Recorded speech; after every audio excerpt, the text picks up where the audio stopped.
अगर आप कोई बिजनेस करते हैं तो डेली बेसिस पर आपको स्टॉक मेंटेन करने की जरूरत पड़ती ही होगी। इधर आप अपने स्टॉक की एंट्री किसी सॉफ्टवेयर में करते होंगे या फिर कोई एक्सेल फाइल मेंटेन करते होंगे। आज के वीडियो में हम एक ऐसा फॉर्मेट बनाने वाले हैं जिसमें डेली बेसिस पर आपका स्टॉक काउंट हो जाया करेगा और साथ साथ आपको अपना प्रॉफिट एंड लॉस भी पता चल जाएगा। Welcome to the world of technology. Knowledge has a beginning but no end. मेरा नाम है विजय और आप देख रहे हैं टेक ज्ञान। तो चलते हैं सीधा वीडियो की ओर और बाकी की चीजें वहीं कवर करते हैं। ये एक एक्सेल शीट है जो कि मैंने एडवांस में बनाया हुआ है। यहाँ कुछ चीज़ें हैं जैसे serial number, items, code. Item के ये कोड हैं। UOM means unit of measurement. आप अपना स्टॉक कैसे मेंटेन करना चाहते हैं, नंबर्स में, पीसेज में, बॉक्सेस में या फिर कार्टन्स में। यहाँ पर परचेज रेट है, यहाँ सेलिंग रेट है, यानी कि कस्टमर्स को आप कितने में सेल करने वाले हैं। ओपनिंग स्टॉक है जो कि अमाउंट के साथ है। स्टॉक परचेज्ड, आपने जो भी परचेज किया यहाँ एंट्री करनी है उसकी और यहाँ उसका टोटल अमाउंट है। क्लोजिंग स्टॉक क्वांटिटी और अमाउंट के साथ।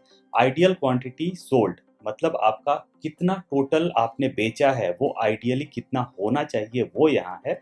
और यहाँ पर है एक्चुअली आपने कस्टमर्स को कितना बेचा, वो यहाँ पर शो करेगा। जब हम आगे की तरफ आते हैं तो यहाँ वेरिएंस है, यानी कि आपने आइडियली कितना बेचा और एक्चुअली में आपका कितना सोल्ड हुआ, वो चीज़ यहाँ पर शो करेगा। अगर कोई वेरिएंस है तो यहाँ पर आ जाएगा और यहाँ आपका प्रॉफिट एंड लॉस जो है वो अमाउंट में शो करेगा। यहाँ पर आपका अमाउंट आएगा जो भी वेरिएंस का होगा और ये आपका टोटल प्रॉफिट या फिर लॉस का अमाउंट यहाँ रहेगा। हम नीचे की तरफ आते हैं। अगर हम वेरिएंस की बात करें कि वेरिएंस के रीजंस क्या हो सकते हैं, तो वेस्टेज हो सकता है, रॉन्ग इन्वेंट्री हो सकती है, रॉन्ग रिसीविंग प्रोसेस हो सकता है, रॉन्ग स्टोरेज प्रोसेस हो सकता है, थेफ्ट हो सकता है, शॉप लिफ्टिंग हो सकती है, ट्रांसफर्स नॉट रिकॉर्डेड, मतलब अगर आपने किसी दूसरे स्टोर को अपना स्टॉक ट्रांसफर किया है लेकिन उसको नोट नहीं किया है, कहीं रिकॉर्ड नहीं किया है, तो वो भी एक वेरिएंस का रीजन हो सकता है और वेरियस अदर रीजंस भी हो सकते हैं। अब हम आते हैं अपने डेटा में। जो डेटा हमें प्रोवाइड किया गया है न्यू शीट बनाने के लिए वो है आइटम्स कोड के साथ, यूनिट ऑफ मेजरमेंट है, परचेज रेट है, सेलिंग रेट है, यहाँ ओपनिंग स्टॉक है क्वांटिटी, स्टॉक परचेज की क्वांटिटी है, क्लोजिंग स्टॉक की क्वांटिटी है और ये है कि आपने कस्टमर्स को कितना बेचा है और कितना परसेंट आपने उसको डिस्काउंट दिया हुआ है। तो ये चीज़ें हम कैलकुलेट करेंगे अपने न्यू शीट में। हम न्यू शीट में आ जाते हैं। ये हमारा न्यू शीट है। तो items, code, unit of measurement, जो भी चीजें हमें पीछे से मिल रही हैं हम उसे कॉपी पेस्ट कर लेंगे।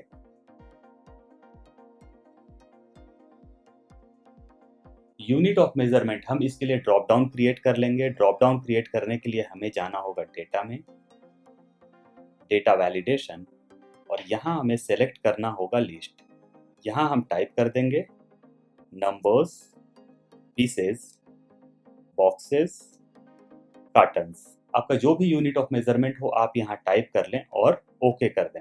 तो ये हमारा ड्रॉप डाउन यहाँ क्रिएट हो चुका है। हम इसे नीचे तक ड्रैग कर देंगे तो ये हमारा क्रिएट हो चुका है। हमारे सारे आइटम्स पीसेज में हैं तो हम इसे नीचे तक ड्रैग कर देंगे। परचेज रेट और सेलिंग रेट हम पीछे से ले लेंगे जो कि हमें डेटा प्रोवाइड किया गया है। ओपनिंग स्टॉक, परचेज्ड और क्लोजिंग स्टॉक भी हम यहाँ पर पेस्ट कर लेंगे।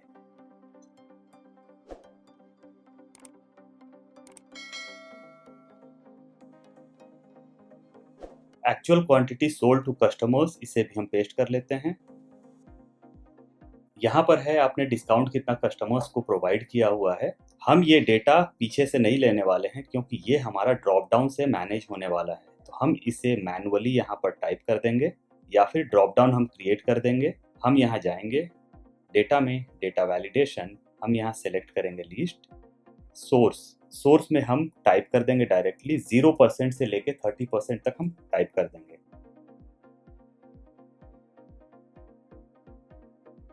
अब हम इसे ओके करेंगे और हमारा ड्रॉप डाउन यहाँ पर क्रिएट हो चुका है। हम इसे नीचे तक ड्रैग कर देंगे।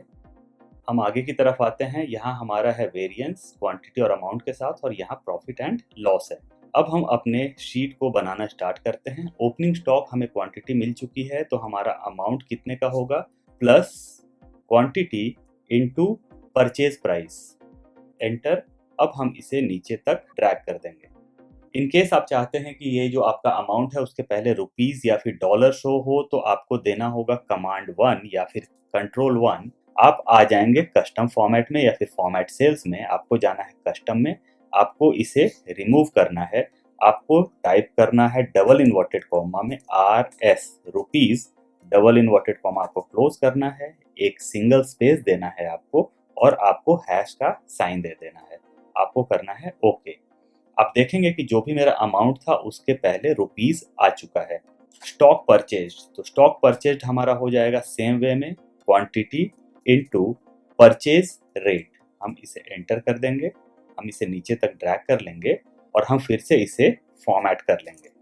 कस्टम जनरल को रिमूव करेंगे, रुपीज टाइप करेंगे, डबल इन्वर्टेड कॉमा में स्पेस देंगे, हैश का साइन देंगे, ओके करेंगे। Closing stock plus quantity into purchase rate, हम इसे एंटर करेंगे, नीचे तक ड्रैग करेंगे, फॉर्मेट सेल्स में जाएंगे, हम इसे कस्टम फॉर्मेट कर देंगे, double inverted comma rupees, double inverted comma close space hash, हम इसे ओके कर देंगे। ये चीज़ें हमारी हो चुकी हैं। यहाँ से हमारा फॉर्मूला स्टार्ट होता है, हम आइडियल क्वांटिटी सोल्ड को कैलकुलेट करेंगे। हमारा फॉर्मूला होगा प्लस या फिर इक्वल टू, हम ले लेंगे अपना opening stock plus stock purchased minus हमारा क्लोजिंग स्टॉक, हम करेंगे एंटर। तो ये क्वांटिटी आ चुका है हमारा, हम इसे नीचे तक ड्रैग कर देंगे।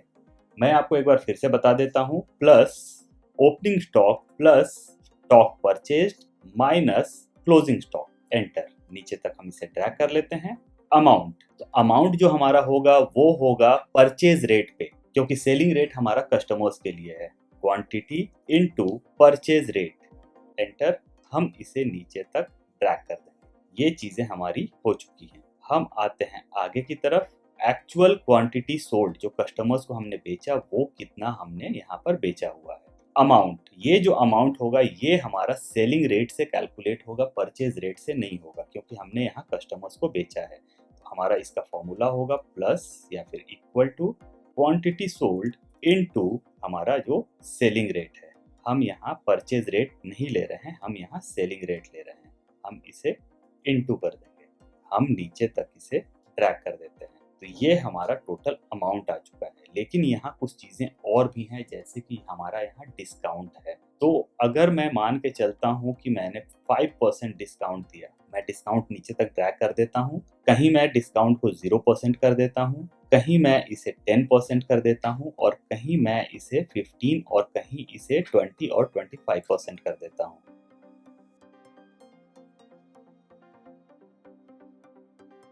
अमाउंट तो हमने कैलकुलेट कर लिया, लेकिन हमने यहाँ पर अभी डिस्काउंट कैलकुलेट नहीं किया है। तो डिस्काउंट जो हमारा कैलकुलेट करना होगा उसका हमारा फॉर्मूला होगा, इसे हम ले लेंगे ब्रैकेट में, हम यहाँ पर करेंगे माइनस, ब्रैकेट ओपन करेंगे, हम ये क्वांटिटी फिर से लेंगे इनटू सेलिंग रेट, ब्रैकेट को हम क्लोज करेंगे, इनटू, और ये जो परसेंटेज है हम इसे सेलेक्ट करके एंटर कर देंगे। तो ये हमारा अमाउंट आ चुका है डिस्काउंट के बाद। हम इसे नीचे तक ड्रैग कर देंगे। अब हम यहाँ जब डिस्काउंट परसेंटेज चेंज करेंगे तो हमारा अमाउंट भी चेंज हो जाएगा। देखते हैं, 10%, ये देखिए ये हमारा चेंज हो चुका, 15%, 20%, 25% और ये हमारा 30%।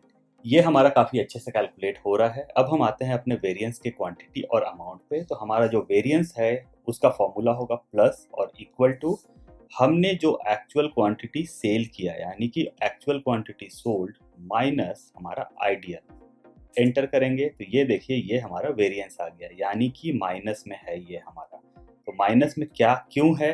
क्योंकि हमारा बेचना चाहिए था हमें 160, जबकि एक्चुअली में हमने कस्टमर्स को बेचा है 140। तो इसके काफ़ी रीजंस हो सकते हैं, जैसा मैंने पहले आपको बताया था। हम अमाउंट देख लेते हैं, प्लस हमारा जो क्वांटिटी है इनटू, हम करेंगे इसे परचेज प्राइस पे, सेलिंग प्राइस पे हम नहीं लेंगे क्योंकि सेलिंग प्राइस हमारा कस्टमर्स के लिए है। हम करेंगे एंटर और हम इसे नीचे तक ड्रैग कर देंगे। तो ये हमारा टोटल वेरिएंस का अमाउंट आ चुका है और क्वांटिटी भी यहाँ आ चुकी है। अब हम आते हैं कि प्रॉफिट एंड लॉस हमारा कितना हुआ। तो हमारा उसका फॉर्मूला होगा प्लस या फिर इक्वल टू, हम ले लेंगे अमाउंट जो कि हमने सेल किया माइनस हम करेंगे एक्चुअल हमारा कितना होना चाहिए था, माइनस हम करेंगे वेरिएंस अमाउंट, हम कर देंगे एंटर। तो ये हमारा प्रॉफिट हुआ है 21,000 का, हम इसे नीचे तक ड्रैग कर देंगे। दो चीजें हैं जहां हमारा लॉस हुआ है, तो क्या रीजन है हमारा देख लेते हैं। परचेज रेट था 150, सेलिंग रेट था हमारा 170। हम आगे की तरफ आते हैं तो यहाँ वेरिएंस है 15 का, यानी कि एक्चुअल हमें बेचना चाहिए था 285, लेकिन हमने बेचा 270, यानी कि ये आइटम कहीं ना कहीं हमारे गायब हो गए हैं। हम आते हैं यहाँ पर, यानी कि हमारे ईयरफोन्स, तो यहाँ भी हमारा लॉस शो कर रहा है। क्या रीज़न है इसका, तो ये हमारा है परचेज प्राइस 770 और सेलिंग रेट भी है हमारा 770, यानी कि हमने जितने में परचेज किया उतने में हमने सेल्स भी किया है, लेकिन हमने यहाँ डिस्काउंट भी प्रोवाइड कर दिया है। हो सकता है कोई प्रमोशनल ऑफर हो या फिर कोई प्रमोशन हम रन कर रहे हो जिसकी वजह से ये डिस्काउंट प्रोवाइड किया गया है। अगर मैं इस डिस्काउंट को 0 कर देता हूँ तो देखते हैं हमारा क्या होता है। तो 0 करने के बाद हमारा 0 प्रॉफिट एंड 0 लॉस हो चुका है। तो इसे हम 5% पे छोड़ देते हैं। हम आते हैं नीचे की तरफ, हम इसका टोटल कर लेंगे एंटर। तो ये हमारा टोटल हो चुका है। यहाँ हम आते हैं और इसका भी हम टोटल कर लेते हैं वेरिएंस के अमाउंट का।